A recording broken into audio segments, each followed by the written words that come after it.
Okay, that introduction made me more nervous now because he has set already the expectations. But anyway, so if in case you're not yet here, so you just need to go to joinpd.com and then try to put that code. So we will be needing this player deck for the entire duration of our session for the day.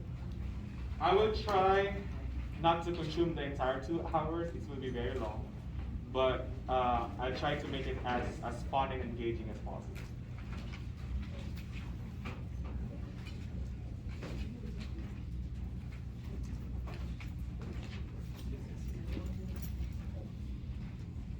Yeah. So to start off, let's try to energize our brains first. So I have here a little riddle. So an Uber driver is going the opposite way down a one-way street. He passes 5 policemen along the way, none of which stops him. Why not? So I'm giving you like maybe 2 minutes.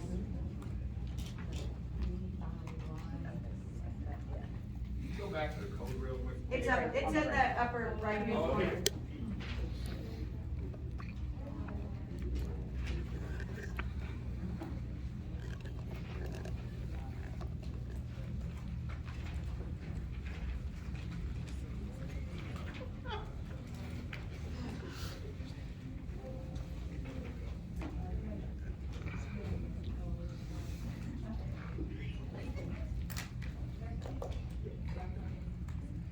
Outside the box. I can hear some people already laughing. Maybe they have an idea already what this is.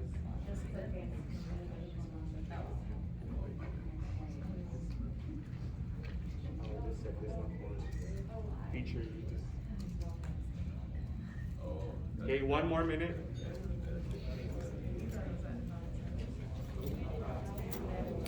I've done 3. Oh, it's okay. Thank you. I do that too. Sometimes. You just hit enter or do you hit? I Click anywhere. Oh, okay. I put in 3. Okay, you're making it short. I'm an overachiever, you know that. Okay, time's up. We return. So now I will try to show everybody's answers. So here, they're in the Uber, they're walking, maybe they're going the wrong way too. He's also a policeman, nice try. Okay, policemen are going the wrong way, so it's the policeman now that's wrong. On foot, okay, you can actually toggle this one too. So it's easier to see, like that. So actually this particular activity is like a class starter in my particular sessions. In a regular basis. So most of my students love these riddles because it makes them think outside the box. So the correct answer here actually is, the correct answer here is that the Uber driver is just walking. So it's not really like nothing in here tells them that he is driving or she is driving. Okay, so of course, if you're just walking, even though you're going the opposite direction, you will not be caught by the police. Okay? That was my 3rd choice. My first So, one was at this point, I would like you to have a pre-assessment of what you know about total participation techniques. Just like an honest assessment of yourself. My first type in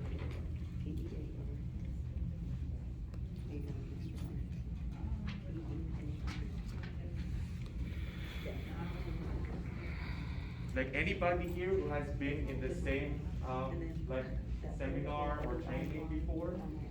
No? First time? Everybody's first timer here? Oh no. That adds pressure. At least I'm sure you don't know anything. So even if I would mess up, you won't know this. Correct. Okay? So maybe 1 more minute. I don't have to enter it, I just select. No, just select one of the options. So now, Paradigm question for him. So I just type use this with the search engine. So there. So we got 10 from the group who've never heard of it. nobody's well versed. Okay. 13 of you know a little about those. There are 7 who are quite familiar and might have used these techniques already in their classes. But nobody's well versed, so that's interesting. Okay, so I hope that towards the end of this session, I will be able to help you more geared towards that 4th option here. Okay? So this is a nice data here. Okay? So our targets for today, by the way, I have provided you some guided notes. So those who just came, you can get your guided notes from here. Anybody who just came?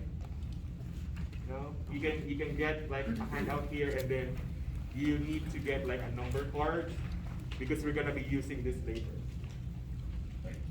Oops. Just like he does with his kids. Okay, so we will try to describe how a classroom looks like, wherein students are totally participating in all your activities and they are very engaged. We will also try to familiarize ourselves with the different classroom-ready TPTs. So we will make it simple. We will not be doing the complicated samples or the versions of it. We will try to simplify things. And then finally, we will try to identify ways on how we can improve our own instruction using these techniques. Okay, so I have a quotation here by Kim Marshall. And it says, train teachers to call only on students who raise their hands and to build on correct responses to maintain a brisk classroom pace. This would enhance the self-confidence of already proficient students and minimize class participation and engagement among those who enter with lower proficiency. So, in 1 minute, what is your take about this statement? So there's a prompt there that you can put your response. I'll give you a minute.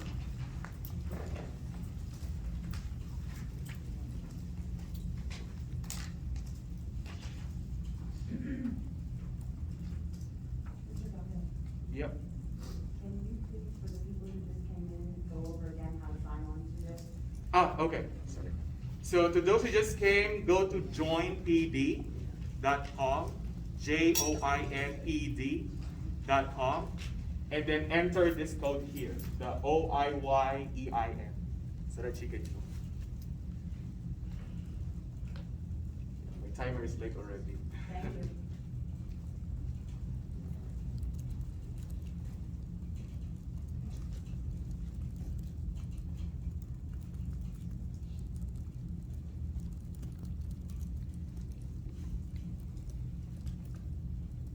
And there's a need in the back for another paper and a number. Oh.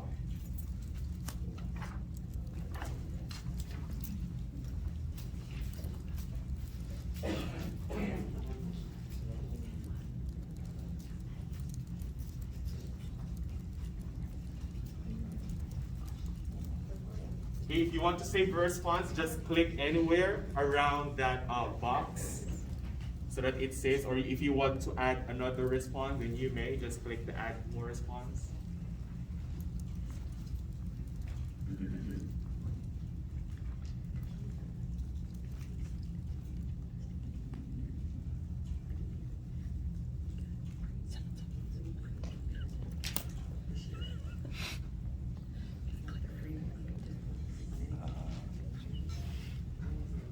Okay, so this time, for another minute, I would want you to find a discussion partner. Try to compare your response to your partner. Okay, so I'll give you another minute for this.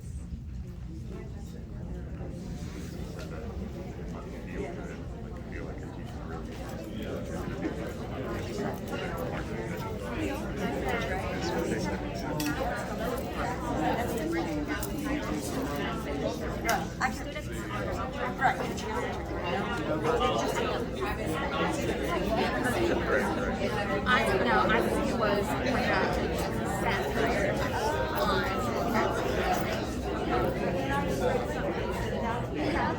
If someone, yeah, we have to say we don't agree with it.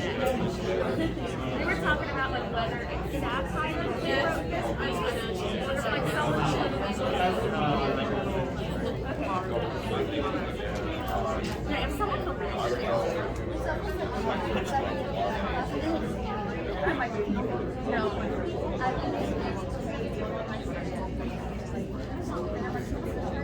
Okay, so time's up. So I can still show responses here. Yeah, but this is just for me to see. But I would want to somehow ask for 3 volunteers to share to us what have you discussed about with your partner. I need 3 volunteers. Yeah. Lori and I talked about how we agree it leaves out an entire population of your students, and also there was a clue at the bottom on a how-to plan for widening the gap. That's a bad thing. Okay, good. Another one? From that side there. Any volunteer? Yes, Ms. Harrington. So in this school area here, we talked also about how it excludes the rest of the class, but how important it is to give the shy students an opportunity to show that they do know the answer. Okay. So use different techniques where they don't have to speak out in class, but they can still show that they are engaged. Okay, good. I'm quite interested to know if anybody from the group does not agree with this. Oh, does not agree. Does not agree. Well, none of us agree with it, right? Yeah, so everybody like somehow has this thought that coincides with what the author wants to convey. No. Or is there anybody here who thinks the opposite way in here? Like, yeah, I guess it's just fine just to call on those students who are, are really willing to participate. Anyway, we need to cover the pacing. Like, if we will wait for those students to give us responses, what's happening? What's gonna happen? We will end up, eating up our own time, right? So that's one thing to reflect on as well. And in relation to this, I would want you to imagine the beach ball scenario. Okay, unfortunately we don't have the real beach ball here, but we're gonna be using this. Okay. For those of you who doesn't know, I'm a math teacher, so please bear with me. I will be asking math questions here. Will that be fine? Yes. But it's just basic math questions, okay? So if you're still familiar with your multiplication tables, so that would be great. So the idea is here. So I will be throwing a question. I will throw the ball. Whoever catches the ball will give me the answer. I hope you will not avoid the ball. Okay? So let's do it. Okay, the first question is, what is 3 times 5? Okay? 15. Okay, so don't throw the ball yet. You're gonna throw it to somebody else, but I'll throw the question first. Okay. Okay, next question. What is 7 times 4? 28. 28, very good. Okay, next, what is 6 times 6? 36. 36, great. Okay, what is 8 times 9? 72. 72, good. I wonder if all the teachers catching the ball are math teachers. Okay, next question. What is 11 times 10?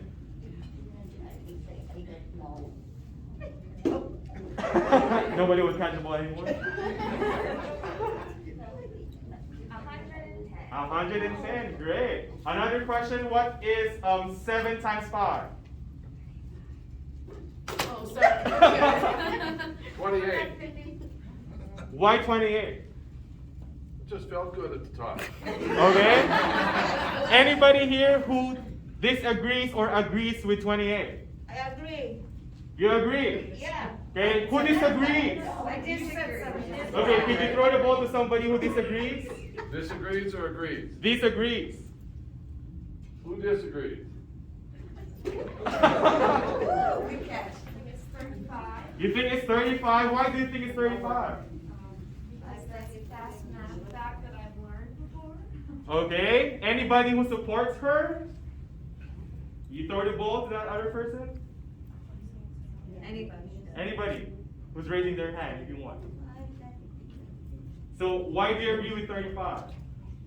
Because that's what I learned in school. That's what you learn in school, okay? So, how do we actually know what the correct answer is? Skip counting. Skip counting, okay? So, 5, 10, 15, 20 until you reach 35, okay? So, can I have the ball again? Okay. So, here's my final question. What is 16 times 25? Are you trying to catch it? 400. Why 400? Because 25 times 4 is 100, and there's 4 4s and 6. Very good. What side? Wonderful. Okay, now, we can recruit you next year. I'll Good. take math. I'll take algebra. Now, the thing here is, the flow of discussion is nice, right?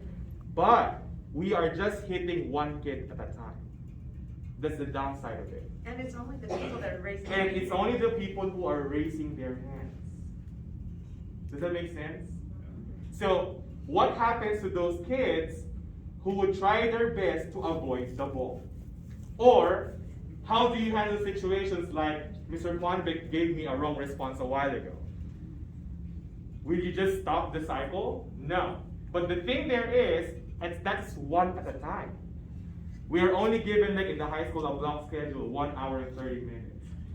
If you will try to reach the ball or throw the ball to each of your students, how much time will it consume? You might end up not finishing your lesson for the day. So, Isn't that okay, Mr. Galpao? are you asking me in a, like, Is that a okay? practical sense? Doesn't learning trump basic?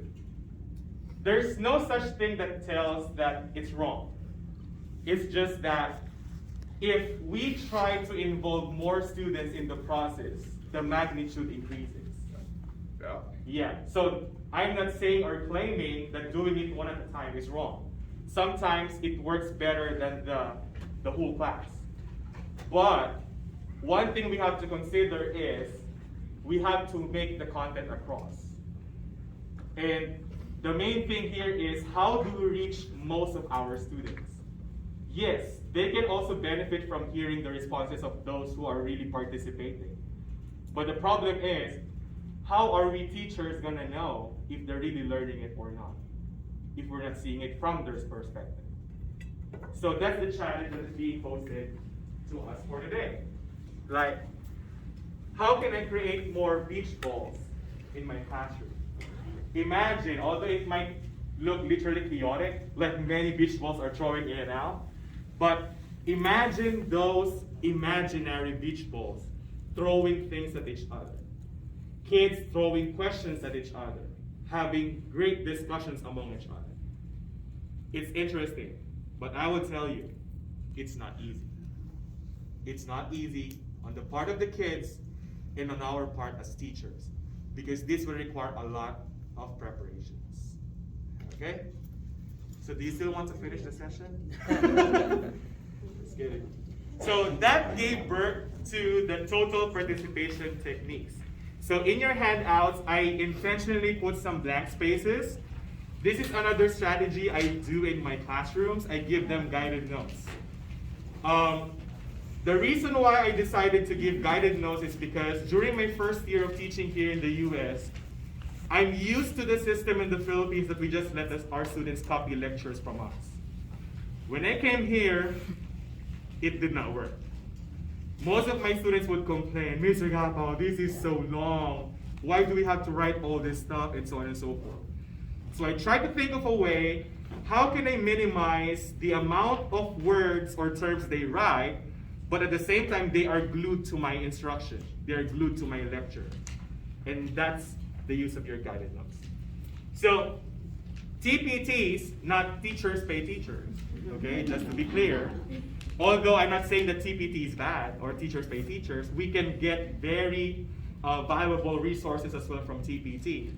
But the TPT we're talking about here are those techniques that will allow us to demonstrate at the same time active participation and cognitive engagement. Okay? So, how do you differentiate the two? So, in your prompt, like just simple drawing, you're not gonna be criticized for this. Okay? I would like you to draw an image of a student who is actively participating in class. If you cannot draw, you can just write words. Okay? And then also draw an image of a student who is cognitively engaged. I just want to see the difference in your perspective. How do you say that a student is actively participating? How do you know if they are cognitively engaged? So I will give you 2 minutes, maybe.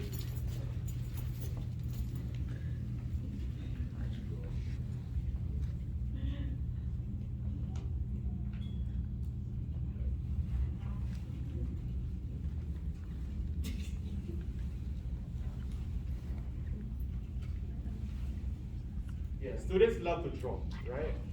Sometimes they even draw inappropriate stuff. No. So we have to be watchful about those as well. Ours.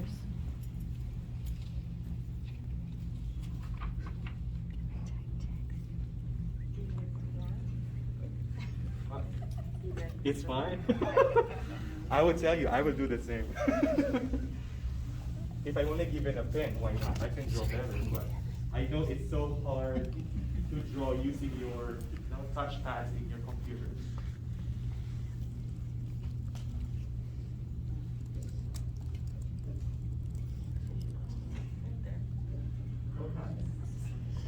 Oh, yours looks good.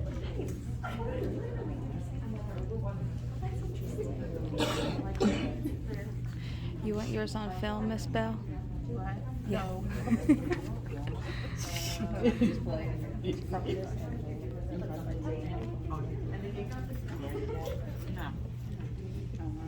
Miss Pittman, can we see yours? Outstanding.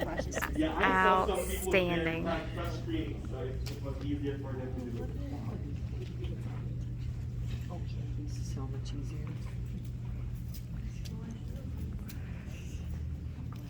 Edney, that's outstanding. You also asked No, it is. I'm just an Nice. artist, you know. sometimes. I can tell, for sure. It's got kind of short legs. You don't even have to ask them to draw. They will naturally draw. Okay, 10 seconds. Oh my God, she's got a work of art over there.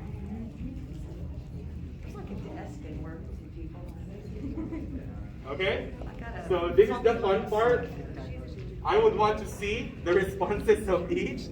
Don't worry. What's good thing about Pear Deck, it doesn't name you. Okay, so you will just see random drawings in here. So there. That's really good. No, we didn't get to finish. That's another word. Blah, blah, blah. It sounded like that. Okay. Whoa. We use colors. Can you distinguish the two? Okay. I disagree, agree, learning is fun. Then there's is this a light bulb? Okay. Yep. The kid raising his hand, and then this one is thinking. Yeah. Great lives, legally. Doing art, Together too long. actively planning, actively revising, making better, okay? And there are some other more stuff. Okay, but the bottom line here is, even as teachers have different perspectives of what an actively participating student and a cognitively engaged student is. The biggest challenge here is, how do we hit both? How can we design our learning activities in such a way that they are not just simply actively participating, rather they are cognitively engaged as well? When we say cognitively engaged, they are really thinking consciously about what they're doing. Some kids would just want to play along. They would just raise their hand, give you like silly answers or whatever. They're participating, right? But they're not addressing the content needs of your class. So, Tpts are great techniques that we can employ in addressing those content area needs. And here are some guiding principles of total participation techniques that we could, think about so that we could start doing this in our classes.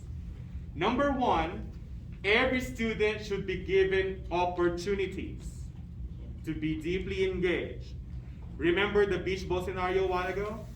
If we are doing it just one kid at a time, are we giving everybody the opportunity to be deeply engaged?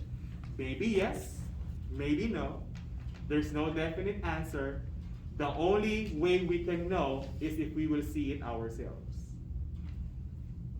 Next, involve everybody in the cognitive process. Have you encountered kids who are consistently getting high grades in your class, but you throw them a critical question they cannot answer? What do you think would be the possible reasons why he or she is getting consistently high marks in your perspective classes? But you try to throw a critical question he or she cannot answer correctly. Dare I say cheating? Googling? Could be cheating, could be Googling it, yeah, or he or she could have asked it from his or her classmate. We can never tell.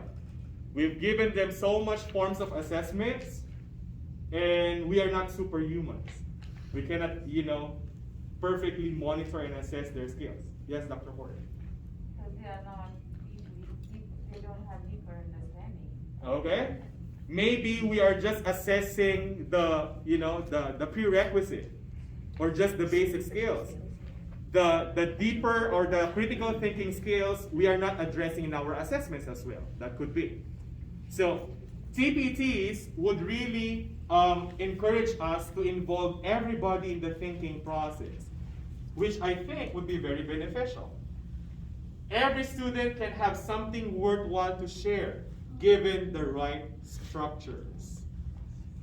Sometimes, this is the other end of that. Sometimes we have this impression of this kid because he's just too quiet, he's not participating, so we felt he doesn't know anything. But you will be surprised if you are throwing those critical questions in your test, he's the one getting it right. So if you are doing TPTs in your classes, you can see that right there in your class, not just in your assessments. We're better together. Do you agree on that? Is it really better that kids are working together as a group? When I say working together, they're not just working together to copy answers from each other. Okay, that's a different mode of cooperative learning. It's not cooperative learning, it's cooperative cheating. Okay, if you know our kids, some of our kids are like that. Okay?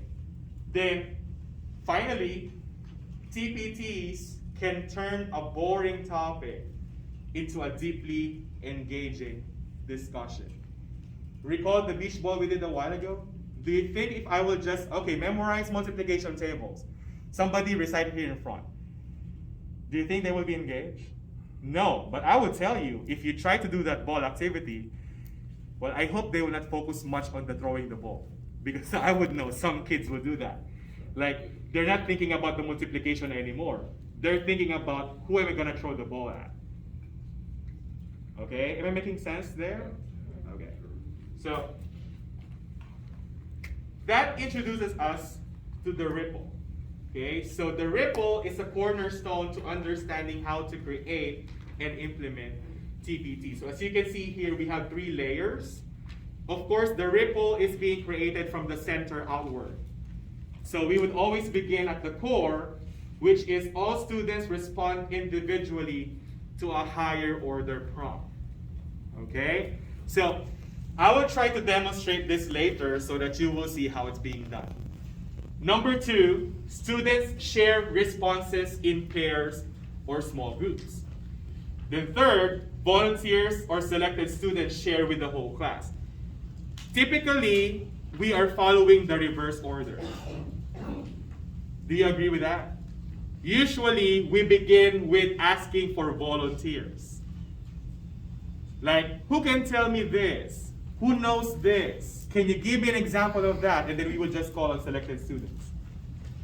In the ripple, we begin with a higher order prompt that will be addressed to everybody before we go to the volunteers or selected students. Okay? An example of this is, do you have your number cards with you? Okay. So, I'm assuming that everybody here knows the difference between an odd and an even number. Okay? Just to recall, an odd number is a number that cannot be divided by 2, which gives, or it's a number that when you divide by 2, it doesn't give you a whole number result. An even number is any number that can be divided by 2. Or if you're going to do your number line, you just keep counting. You got the 2, 4, 6. Then you got 1, 3, 5, 7. Those are your odds. Okay? So using your number cards, I want you to raise your card if you think that your number is an odd number. Raise your card if you think that your number is an odd number. Okay? If you think that if it's an odd. Okay? Now, cards down. Now, this time, raise your card if you think that your number is an even number. Okay, so just for a quick commercial, from here you can already see if a kid raises his or her card twice, that's already a red flag. Okay, so this is like a formative assessment already. You can see already if they know they're odd and even numbers. But this can be further. We did number 1.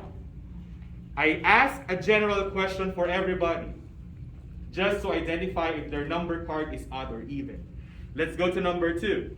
This time, you have to share with your partner why you think your number is either odd or even.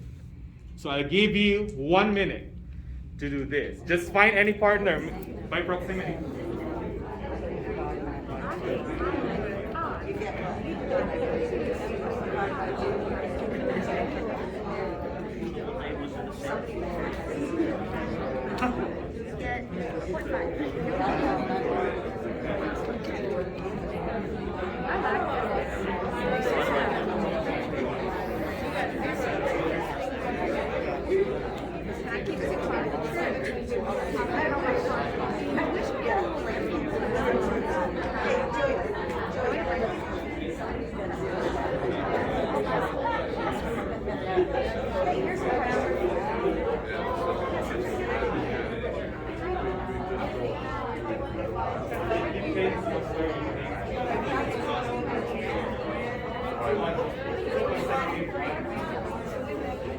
I think that's.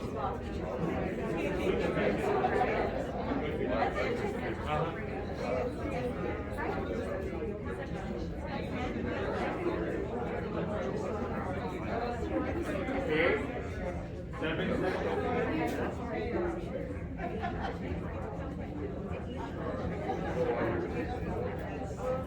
Okay, time's up.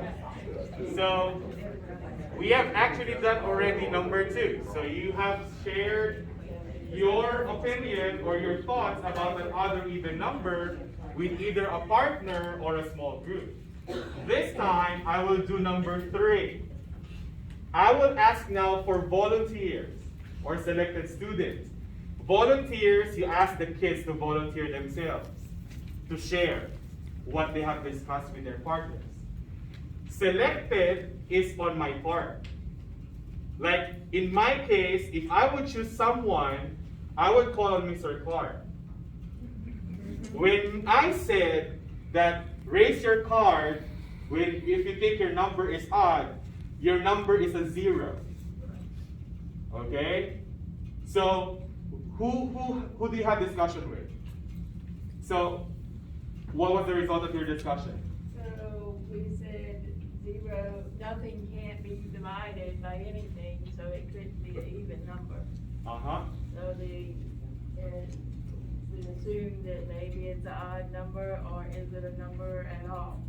So thinking about the the number circle where you have your whole numbers, and I forget the title of each, but 0 is not in the ones that are the counting numbers. Okay? So, but it is in the other ones, so it has to be a number, so we decided that it was an odd number. So you agree Yes. with him. Anybody here who disagrees that 0 is odd? Disagrees. Zero. And neither one of us is a math teacher. Okay, it's fine. Yes, Ms. Downey. Because 10 is an even number and it ends in 0. Okay, 1 point. Okay, so And 20 is an even number. you attribute every number that ends with 0, they're all even numbers. So that makes 0 also even. Okay? Yeah. He has the other 0, and I had it when I walked in, and I gave it to him because I don't have a laptop, so I on the long time. We had the same discussion, and so we were talking about it, and I said, well, it doesn't seem to be an even number, and it doesn't seem to be an odd number, so is it a number?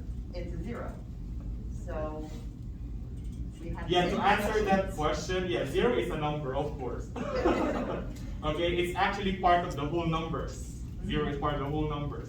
It's also part of the integers.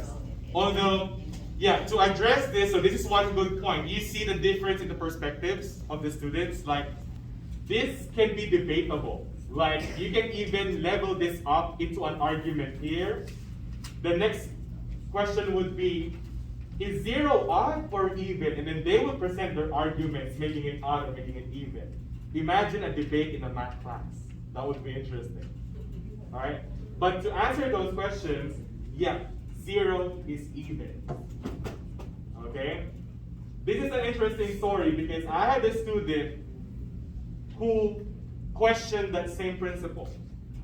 He believes that 0 is not even because all he knew is 0 is neither odd nor even because that's what he knows. And then I told him, one thing you can do is you try to Google it. Okay, Google it and it will tell you something. And he told me, I don't trust Google. Okay?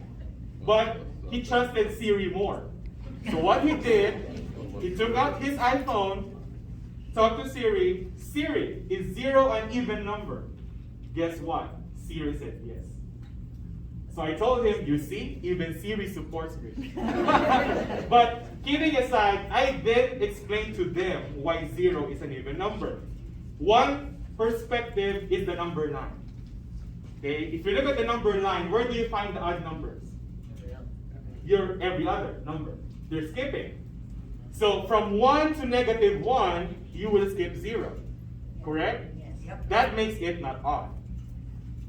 Okay? Second, Ms. Dowdy's argument is correct. Every number that ends with 0 is even, which will have a relative location in the number line with a 0. Does that make sense?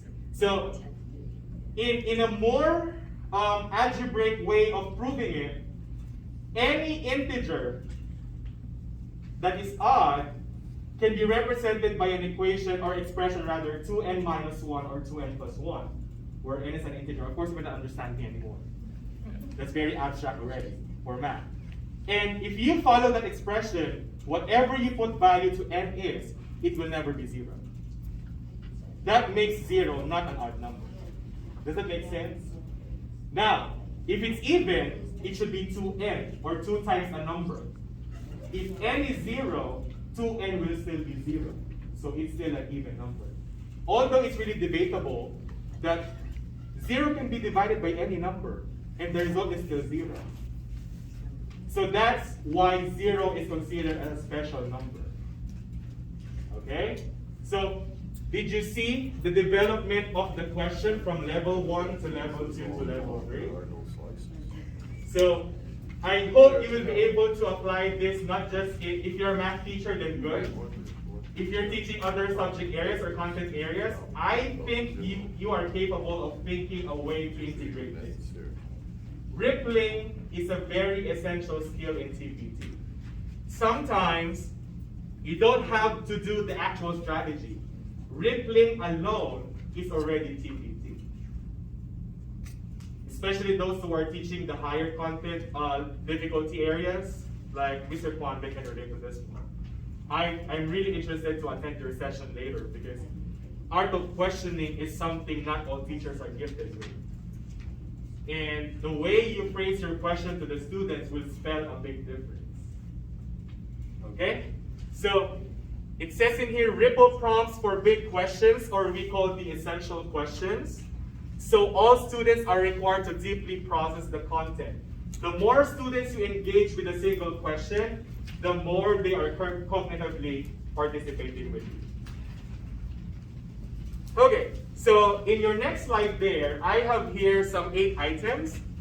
I would want you to put a check mark using the draw tool there if you think that statement supports what a ripple is. And put an X mark if it's not a ripple. Okay, just put a check or an X.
Okay, so let's try to see the responses. So if you're doing this, you can check on individual work, and there's a question mark there. But you can also do the overlay feature of Pear Deck. If you do this, you will see all those.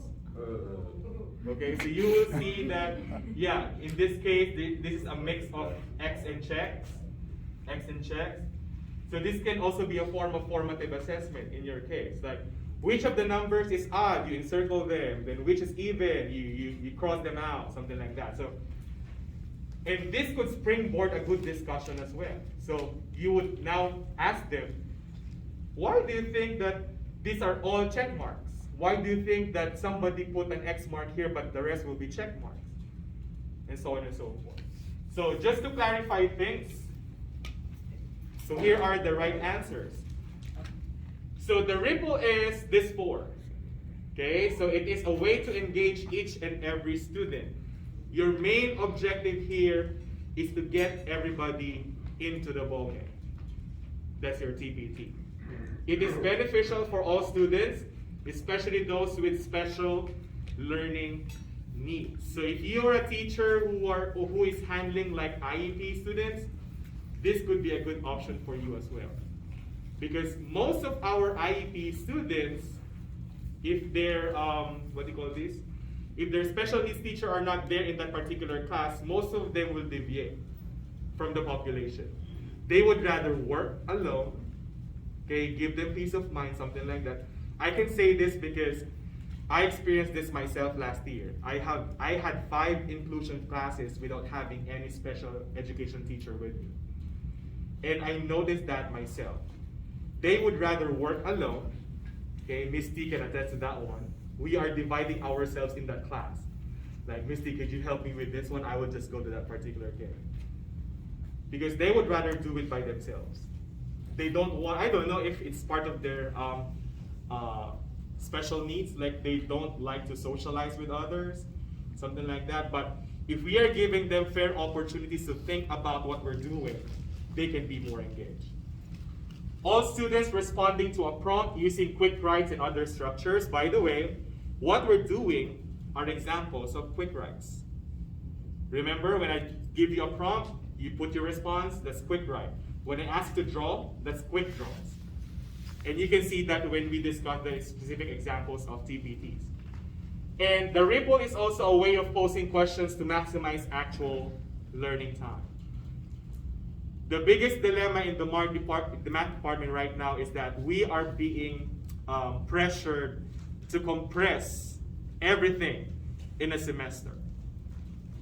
If we were doing it before, it's a year long and we still cannot cover everything. What more if we were compressed with a semester? So I hope the gods will be with us, in the coming SOLs in January. But like what I said, all we can have is divine intervention.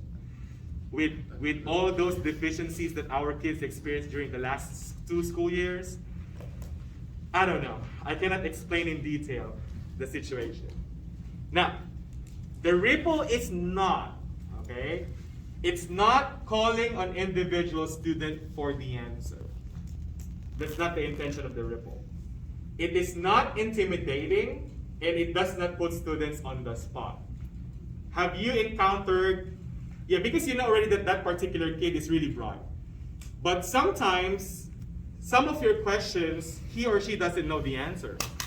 But since nobody else wants to answer you, you will put that kid on the spot. So what can you say about this? And then the kid will say, Mr. Galpao, I don't know that. And then he would be, sometimes be afraid to recite anymore in the next opportunities. Ripple is not simply group work. It's not simply group work. And of course, as you have seen a while ago, the ripple is not a traditional question and answer session. But then again, there's a disclaimer. I'm not saying that Q&A or what we say Socratic seminar is bad. No, it's not. Okay? A Socratic seminar is pretty much perfect for some specific lessons. Even I myself would use Socratic seminar in some of my topics, but I don't use it every day. Okay? So, take a look at these statements. Who can tell me? Can anyone tell me? Does anyone know? Who can give an example of? I need someone who can identify. How will you describe the learning situation given this? So I'll give you again another minute to just do a quick write on this one. Don't you like my Bitmoji? Yeah, most of my kids enjoy that. Yeah, they're making fun of me.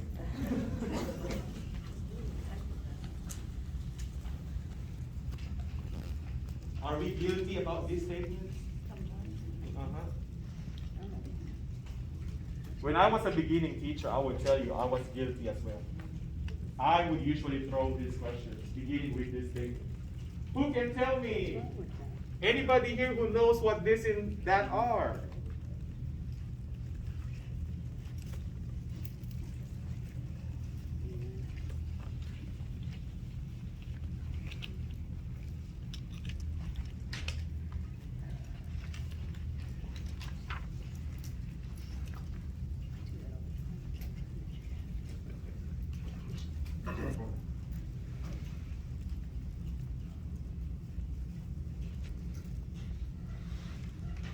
Okay? So, just to show some of the responses. Yeah, so the students who are following already know the content are going to be the only ones participating. True. Students may feel intimidated to respond if they're not completely certain of their answer. That's also true. So let's try to... I usually use this when I'm trying to see what the students remembered from the day before. Good review session. So it's limited for a review. Only few students will answer your questions. Rest of the students who are shy or unaware about the topic will hide. How far do they hide? Just a curious question. Like, do they go under the desk or whatever? Or Head on the desk. Head on the desk. under the desk? Seriously? Well, at least we're not seeing that in the I don't know in the high school level if we're seeing it. Do you see it, Dr. Jorge? Oh my God! That really is something alarming. The teacher is not involving the entire class. These statements are geared to have only a select few answer without meaningful discussion. So I would say that all your responses are valid. Okay, and most of the feedback that you gave me are based on experiences that you had with your classes. So now let's try to rephrase those questions or statements into this. Take 3 minutes to jot down your thoughts and be ready to share these with partners. Draw an image that captures the essence of what we have just talked about. Make an arrangement of the following and compare your work with your seatmate. Do you think this will make a big difference compared to the previous statements that you just saw? Write a prompt again for 1 minute.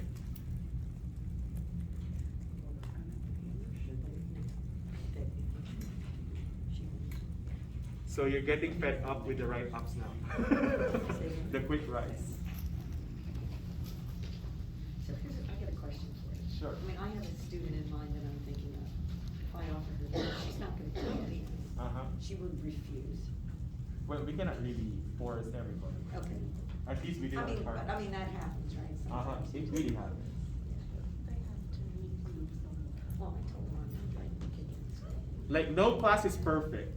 Sometimes, no matter how great your strategy is, like you know that you really did your very best in this particular topic or discussion, you will still find 1 or 2 kids in your class who, like, it destroys the entire mood. Like, did you know how much I invested on planning on this, and then you would just give me this reaction? I was like, but of course I don't tell it to my kids. So. Maybe you should. No, I'll just cry in the restroom. So that they won't see. Okay, so let's see. I like this. Students are not pressured. Why? Because they're not being, not isolated. It's not isolated. They're not being singled out. Like the moment you call on somebody, the spotlight is on him or her. So he's like the next American Idol already there. Okay? The problem there is his or her answer will either make or break him or her. Does it make sense?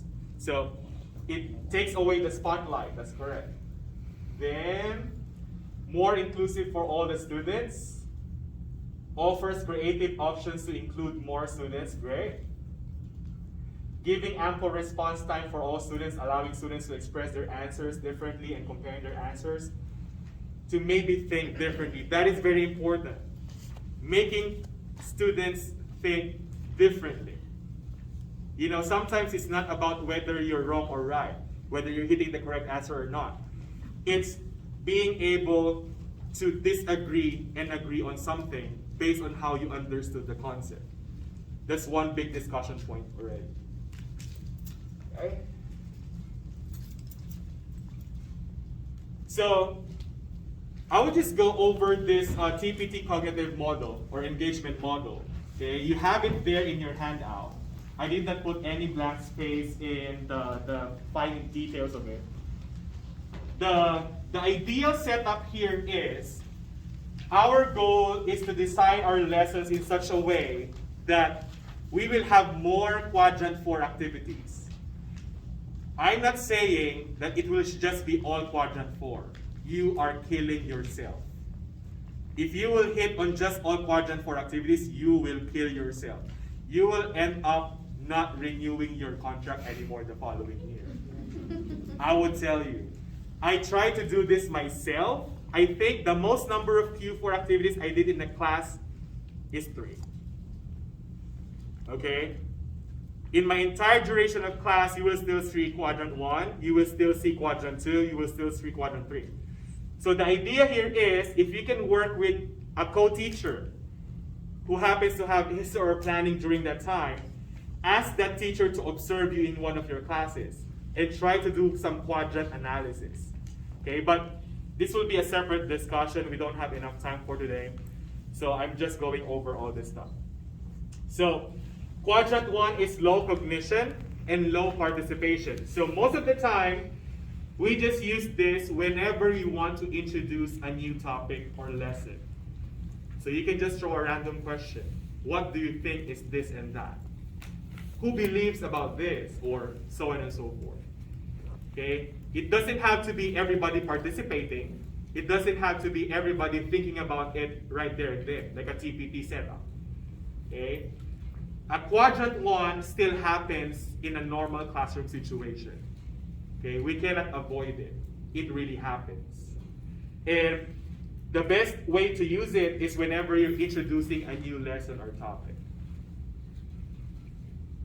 Quadrant 2 is low cognition, high participation. So here, students are highly engaged, or they are participating actively, meaning physically, or maybe interaction for that matter. But cognition-wise, it's not. What are examples of those? You're just asking them for a poll. Okay, class polls, pair or group games, pair shares for basic concepts, and so on and so forth. If you want them to have, like, group yourselves together. Have you tried playing The Boat is Sinking? Not yet? You're not familiar with The Boat is Sinking? No? Yeah, we will try to play that game later. Okay, but we will make like a twist with that game later. But whenever you engage students in physical activities in the class, that is high participation. But cognitive processes is not assured because they're just enjoying the game. Does that make sense? But it's not necessarily they're thinking about it. So that's quadrant 2. Quadrant 3 is, it's very highly cognitive, but they're just there. So what are examples of those? That's where your Socratic seminars comes in. You don't expect students in a Socratic seminar moving around like this, or throwing balls at each other. No. Socratic seminars require deep thinking. And the main activity here will be exchange of thoughts, discussions, which is not technically actively participating. It's more of the thinking process that you focus.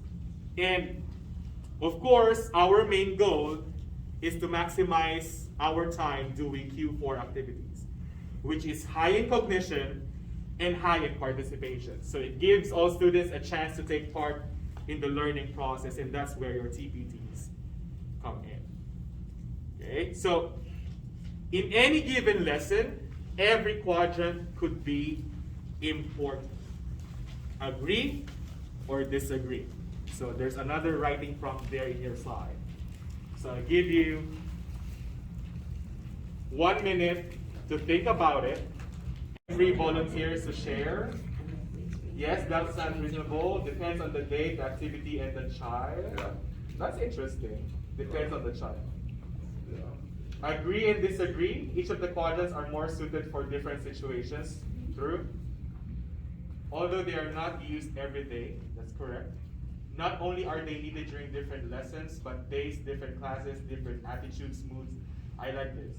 Of students need to be addressed. You know, one thing I really learned based on my experience here teaching in the US, because in the Philippines it's really different. Like the culture is really different. Here, I have invested a lot of time and effort really adjusting to the moods of the kids. Like, I have a very wonderful student, but maybe there's really something happened that day.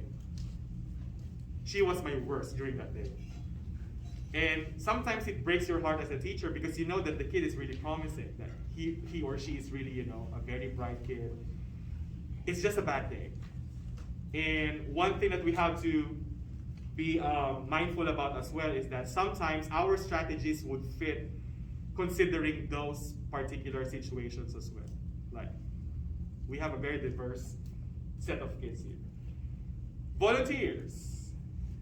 Or if you don't want to volunteer, volunteer someone. What are we volunteering for? Yeah, like you would say, I would want to share, or want him or her to share. So if you don't want to volunteer yourself, you volunteer, like the statement. Agree or disagree.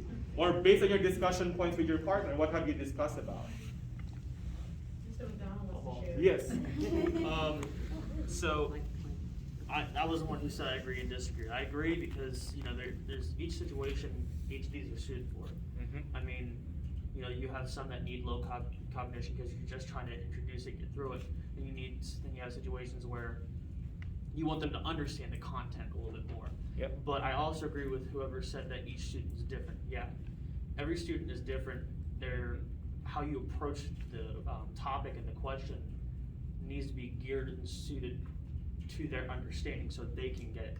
Because just so far now with me, not every student is gonna understand it in the same way that you teach it. So you have to teach it towards them, because some might get it just off the bat by themselves. Others may not get it and might need a little bit more explaining. So yeah, they're geared for certain situations, but you're not gonna use them every day. If you try, you're gonna burn yourself out. I would agree with that. So like what I said a while ago, if you would try to do all Q4, you will end up not signing your contract anymore next year, because you will kill yourself. And yeah, differentiation is another thing. Like sometimes, especially those teachers here who are handling like 2 or 3 sets of classes of the same content area, like if you're just teaching algebra, it's all algebra. Sometimes you would notice it works so well in the first group, but come your second class, it was an entirely different story. And that really makes our job difficult.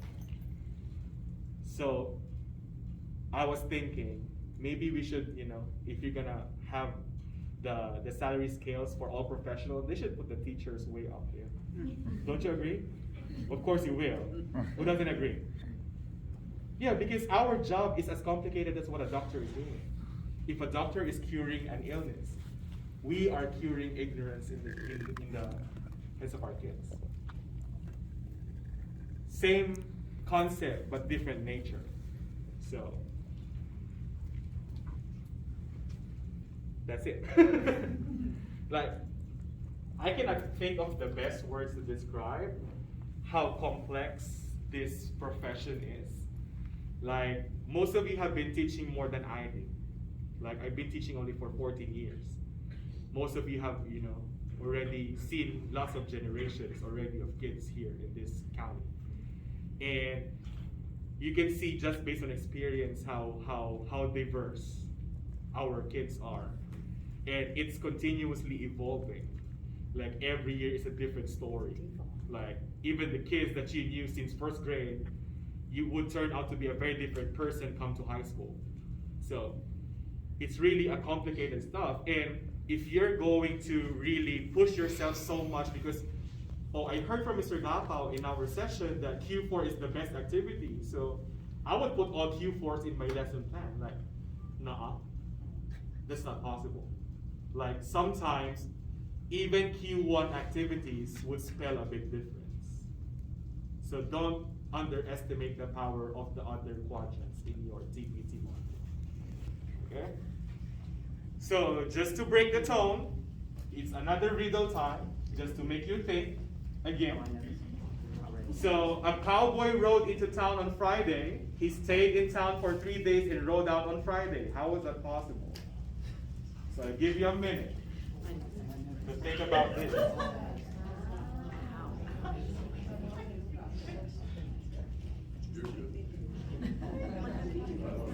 Yeah, think outside the box.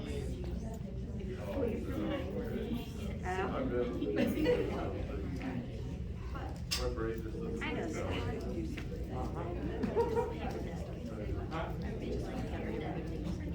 You're not used to it. Yeah, well, I didn't know that. Does it work for math?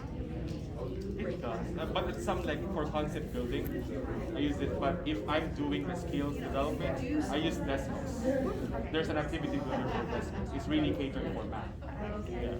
This is great because I have a lot of kids that like to go ahead. So if I do the slides or this on slides, Yeah, you can have it like student paced or instructor paced. So if it's student paced, they can go on even if you're not. During the back of the class, Yeah.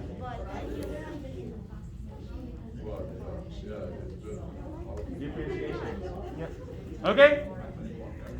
So let's see the interesting answers from the book.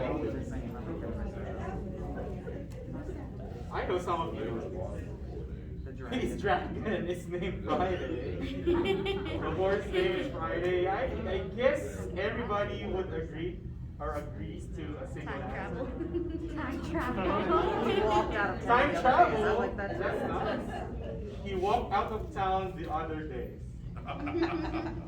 his definition of 3 days is different than mine. You see, when you do this in class, you will see a lot of hilarious responses from kids. Like, I just do this like as a class starter or bell ringer. So my intention is not really to grade it based on correctness, but just like a participation grade for me, because this could spice up their mood for the entire day. Scroll down a little bit. He rode in, checked into his hotel, then rode out of town to the rodeo in the next town. That's great. Yeah, so the correct answer here is, the horse's name is Friday. Yeah. There's another version there. I think Miss Bell can relate to it because one of my students who is in her resource period class asked her about like the Sunday, Melinda and another person, went for a dinner, and then they divided the bill, but you will see in the statement that only 2 paid for the bill. So who paid the third one? Not knowing that the Sunday there is also a name of a person, not the day. So it's quite interesting because kids are so hooked into these things. I know it's not math. It's not math. But I always tell them, math is about logical reasoning. And if you can think about these questions, that develops your logical reasoning. So, ready for the classroom TPTs? I think this is the one you're waiting for. Like, what are the different TPTs that we can use in our respective classrooms? So, we have already done quite several of those, like the quick writes and the quick draws. Think, pair, share is just like what we did a while ago. Whenever I give you a prompt, you do a response. You just try to pair and share. Do a discussion or pair discussion. Mouth it, I don't think that will be applicable in our context right now because we are wearing masks, so you cannot see what the kids will be mouthing. So, but pre-COVID, mouth it is also another great idea because the main idea here is you will see kids mouthing the answer, and some kids would look at their mouths, the mouths of their classmates, and they would see it. Remember how it's easier for us to understand what the other person is saying when we look at how his mouth opens, which I think is one of the difficulty of the students now and us as well, because we don't see how our mouths open when we talk. That's why most of my kids would ask me, Sir, what did you say? Because they're not seeing my lips, uttering those words, so it's really hard. Ranking is you just ask them to organize like a list and then try to rank them in order.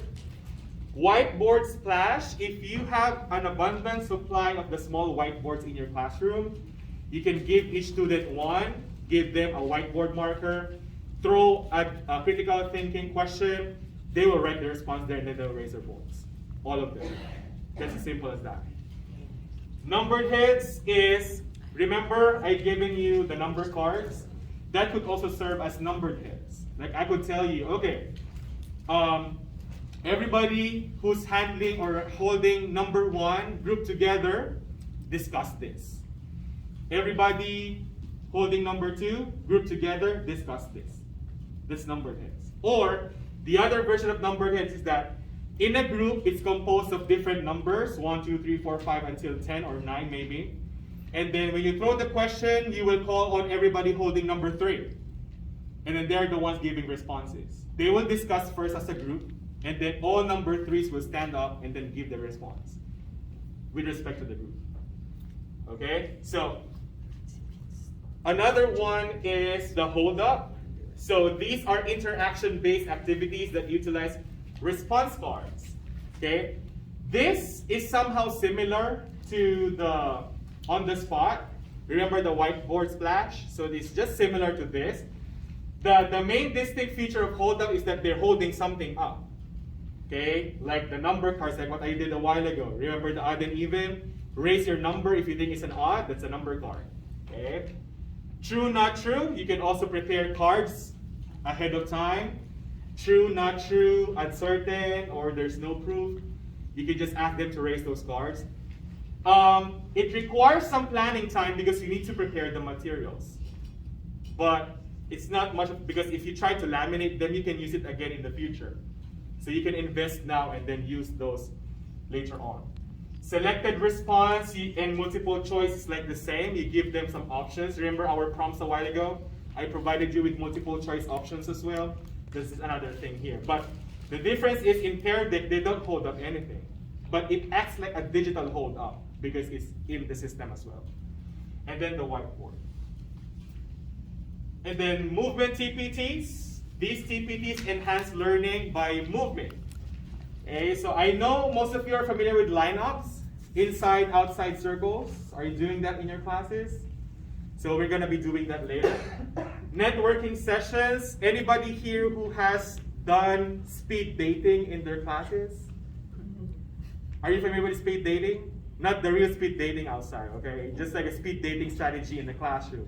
Like you're gonna give a question prompt, and then they will find a partner every minute and try to exchange information until they complete all those like cards that they have. It's the speed dating. Okay? Bounce cards, same idea. Okay, you have your cards there. They try to bounce off information from each other. So the idea of the movement TPTs is that, yeah, they're moving. They go from one place to another, they meet different people, and the discussion parts, the exchange of information is really vital in this process.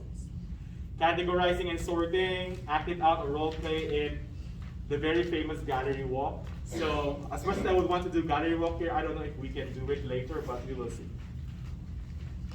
And then concept analysis TPTs. So this is one that requires our kids to summarize and analyze all the important concepts that we have discussed in the day. These activities would really require advanced planning because this is highly structured. Like if you ask kids to do anchor charts, you have to model what an anchor chart is. You don't expect them to know what an anchor chart is right there and then. Not unless you've been doing anchor charts since day one. Okay, but if this will be the first time you're introducing anchor charts to your kids, you have to structure it very well. Because you will end up having like an art activity only, not anchor charts. Okay, they will just draw something like that and so on. We will do 3-sentence wrap-ups later. That is like asking your kids to summarize what you have discussed for the day in 2 to 3 sentences or 3 sentences or less. And then a variation could be you break them now into groups, discuss the 3 sentences they came up with, and come up with a new sentence, a 4th sentence based on what they have discussed in the class, and then a whole group discussion afterwards, which we will do later. Okay? So for now, I'm going to demonstrate some of the TPTs with the same tool, which is the number cards. Okay? So from odd and even numbers, I would still use the odd and even numbers, but this time we are adding the odd and even numbers. Okay? So here's what we're gonna do. I would be needing 10 volunteers to be the inside circle, and another 10 volunteers to be the outside circle. Here, I think we can form it here. Yeah, you can place your stuff there. I need 20 people. 10 inside and 10 outside. The inside circle. Yeah, please bring your number cards with you. We want to be inside circles. It was a good game last night. I enjoyed it. My favorite part. If you are in the inside circle, you have to face outside. Face outside. Face outside. Yeah, the outer circle faces inside. I enjoyed it. The other volunteers, I think if 10 is too much, we can have maybe 6 or 8. As long as there's a pair with one inside and one outside. That way.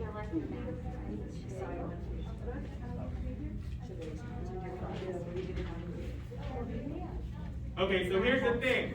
If you are teaching addition of odd and even numbers, the main concept we're developing here is if you add 2 odd numbers, what will be the result? If you add an odd and an even number, what will be the result? So the intention of the inside-outside circle is that they will rotate. That means they will change numbers. So for the first round, they will add their numbers together and then see the result. So, like for example now, you got 3 and 0, 8 and 7, so you add them, agree with the result, and identify what the result is. Okay? Finished with round 1? Okay? Only the outer circle will rotate. That way or that way? Counterclockwise. Counterclockwise. That way. Okay? We're still eating. Still hot? Okay? I think all the outside circles are on note first. Oh no, there's Mr. Egg there. Okay, you will rotate. Okay, rotate. Hello. Still 5 and we're still 13. Okay, so even, what's the, that's odd. So what's the result? Which is? Number is 30. Okay, another rotation. Play ball.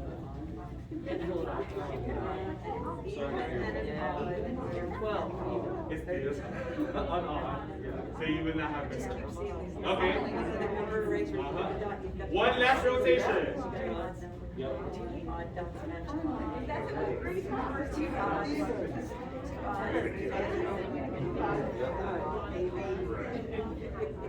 Okay, so thank you very much to those. Ideally, you will have like a processing of this activity. Okay, so what's gonna happen is they will be given like more time, maybe 2 or 3 minutes to discuss what happened. Ideally, you will involve the entire class so that they will see. Okay, but that's just like a demonstration purpose. So you are not just simply teaching them that the sum of 2 odd numbers is an even number and the sum of 2 even numbers is an even. If you add an odd and even, then it's odd. They are seeing it themselves by those exchange of information with the cards. Okay, which is, I think, would somehow differentiate you talking all the time here in front, whereas they are being engaged well in the activity. Another game that we're doing is what I called a while ago as the boat is sinking. But the twist is, this time I will be hitting divisibility rules. Again, it's math. Sorry. I'm just comfortable doing this because this is my content area of specialty. So I would love to do like other content areas, but I don't want to be bashed because I might give you wrong information or details. So the idea of this activity is the main rule for the boat is sinking is when the teacher says the boat is sinking, group yourselves into this and that, so you will form like a group that satisfies the given criteria. You still have your number cards with you, right? So let's do a practice, okay? Everybody stand up. So everybody will be engaged in here. So, yeah, the boat is sinking. The boat is sinking. Form a 3-digit number that is considered even. Form a 3-digit number that is considered even. Go. Just put together. Form a 3-digit number. Okay, 10, 9, 8, 7, 6, 5, 4, 3, 2, and 1. Okay? So the idea here is, if you fail to form a group, you're out. Okay? That's how the game works. Until such time that only 2 or 3 people will be left here standing. Okay, you got the idea already? Okay, so let's play the game. Just to remind you of this, these are the different divisibility rules. We're just doing 2, 3, 5, 6, and 9. A number is divisible by 2, of course, if it's even. Okay, including 0, for that matter. Okay? 3, if the sum of the digits is a multiple of 3. An example is 36. 3 plus 6 is a 9. 9 is a multiple of 3. So it's divisible by 3. It's divisible by 5 if it ends with either 0 or 5. That's the only thing you have to look for. 0 or 5. It's divisible by 6 if it is divisible by both 2 and 3. So that means it should be an even number, and the sum of the digits must be equal to a multiple of 3. And then it's divisible by 9 if the sum of the digits is a multiple of 9. 9, 18, 27, 36, 45, and so on. Okay, ready? Okay, here's the first part. The boat is sinking. The boat is sinking. Group yourselves forming a 4-digit number that is divisible by 3. Okay, form a 4-digit number that is divisible by 3. Okay, timer starts now.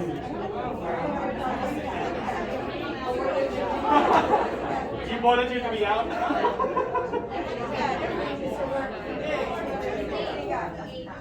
4-digit number divisible by 3. So just add the digits and then the sum should be divisible by 3.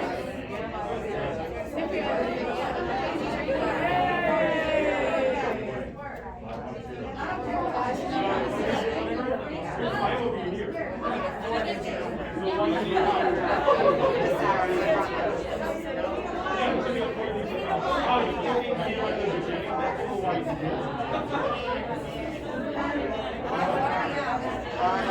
Okay, time's up. Okay, time's up.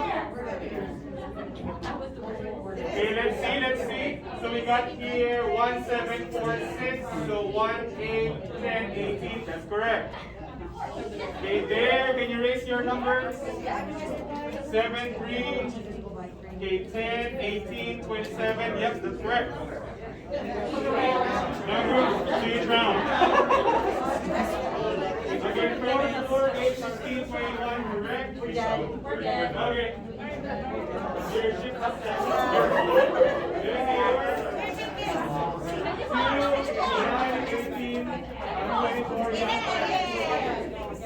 Oh, this group is 24 your numbers.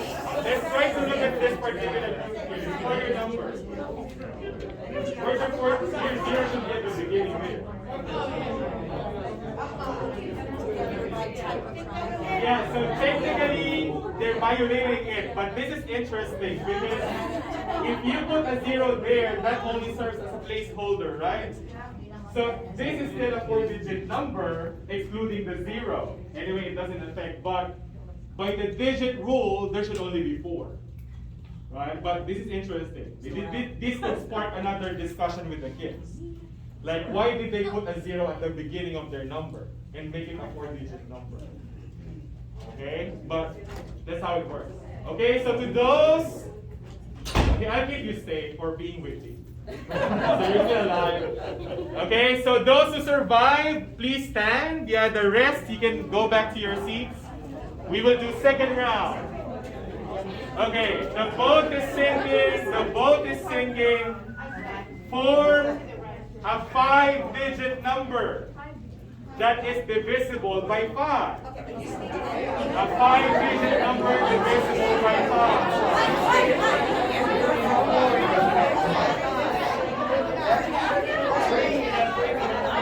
You did not change your group? Okay, 10, 9, 8, 7, 6, 5, 4, 3, 2, and 1.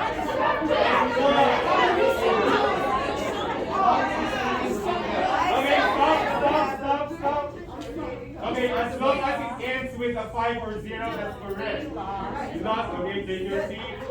Okay, this will survive. That will survive. Of course, this will survive. Okay? Round 3. Okay, the boat is sinking. The boat is sinking. Group yourselves forming a 4-digit number that is divisible by 6. Even number that has a digit. Okay? 4-digit number divisible by 6. It should be an even number, and the sum of the digits must be a multiple of 3. I think everybody will drown now. Okay, 10, 9, 8, 7, 6, 5, 4, 3, 2, and 1. Were you able to form one there? No, we're out. 1, 5, 9. Yeah, that's correct. That's divisible by 6. 1, 5, 9. Yeah, so I will declare them the winner already because I got to finish that in. Okay? So, for the prize, Miss Diane, just use it. Okay, so that's how you can make, like, it's number cards, but as you can see, it became a movement TPT because they're moving around. And they're not just simply moving around, they're thinking about the concept. And another good thing about that activity is that aside from socializing with each other, they can check on each other. Like within a specific group, the 4 people deciding whether it should be divisible by 6, you can see from their discussion that they know what they're talking about. Okay? So that's another example. Okay. So I ended up consuming over 2 hours. Did you have fun? Yes. Good. Yes, I have some blanks to fill in. So here are different keys to creating a TPT conducive classroom. So here's just a short list. So appreciate student differences, like we should provide them with multiple opportunities to really participate, show their strengths, and demonstrate what they know. Most students are just shy to show that they're capable. So if we design TPTs in such a way that will give them opportunities to really show those strengths, it will be wonderful. You will be surprised that this particular kid can do as much, just because you're used to calling, those particular students. Foster student collaboration. Of course, whenever you try to group students in different ways, that somehow fosters collaboration between those students. And this somehow gives them an opportunity to discuss, to exchange information. So this is very important as well. Promote peer acceptance. Integrate even those students who are, not often participating in our class discussions. TPTs are great tools to make those students get into the work. Ripple questions and prompts, just like what I have done a while ago. If we should design our questions in a higher ordered level, go to 1, 2, and then 3, it will spell a big difference. Grow confidence. This is what I noticed when I started doing this in my classes. Even those who are not really academically good, if I may say, became more interested because they have finally found out that they're also capable of doing it. That they don't have to be bright, they don't have to be intelligent to be one with a group. So TPTs are really amazing tools. And these also build trust. Not just between your students, but also with you and your students. Follow through. Like doing a TPT is not enough just for you to do the activity with them. Continue doing it like on a regular basis. I'm not saying again that you have to do it every day, but try to somehow make a follow-up on the development of your kids the time you began doing these structures. And what I really like about TPTs is that this is one way of moving away from the right or wrong. Just like what I said a while ago. It's not a matter of being right or wrong now. It's a matter of how they justify and discuss those points to make their claims valid or not. Does that make sense? So that's how TPTs help us. So for your last activity today, you're gonna do a 3-sentence wrap-up. So summarize what you have learned from today's session in exactly 3 sentences. Then afterwards, I would give you maybe 3 minutes for that. As much as I would want to do the grouping activities here, I don't think we have the time anymore. We got like less than 15 minutes before the next session happens. So, and I want to give you like a little break before you go to your next session. So just a 3-sentence wrap up. I will try to go over some of the responses and then we will end there. And sorry.